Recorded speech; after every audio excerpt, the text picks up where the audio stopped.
Housing is one of the big issues confronting Australian cities, and the affordability of that housing is one of the most pressing problems we face. So one of the problems about affordability of housing is the size, and the other one is the location. So we need to get the balance right. We don't want to build houses that are too big, and we don't want to build them in the wrong kind of place. In Australia, we've been building some of the biggest new housing in the world for a few years now, and that's unfortunate. So I think we need to reduce the size of our housing, design it better, look at new construction techniques and new building materials. And those are things that we're doing research on throughout the Cities Research Institute.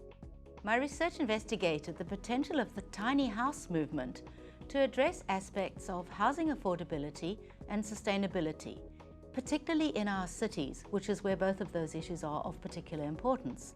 Tiny houses are one way that can be a sensitive way of increasing urban infill, particularly in suburbs where there's mostly just detached houses and large lots. So I did a survey of people on the tiny house movement, and I had some really great results. One of the really interesting things I found was that significant interest in the tiny house movement came from older single women over 55, and that's a demographic that's at serious risk for homelessness in Australia. So you could build a tiny house in your backyard and rent it out to someone, or else you could rent out your backyard to someone's tiny house on wheels.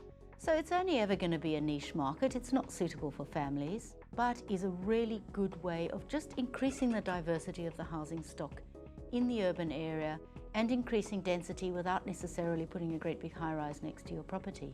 Our SBNRC research is looking at social and affordable housing in conjunction with our industry and research partners.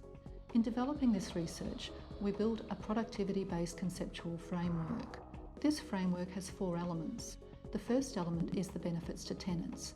The second, to the macroeconomy and the Australian government. The third, the fiscal benefits and returns to society. And then the fourth is based around social and environmental capital. Our SBNRC research is very much based in industry outcomes. So working with industry and research partners, we've developed 3 research projects since 2014. The first being Rethinking Social Housing, the second Valuing Social Housing, and our current project, which is Procuring Social and Affordable Housing. An important part of our research is our industry links, with pilot projects now being undertaken by the Western Australian Government in transitional and social housing, and some of our earlier frameworks being used in Victoria and Queensland in the development of community housing provider frameworks.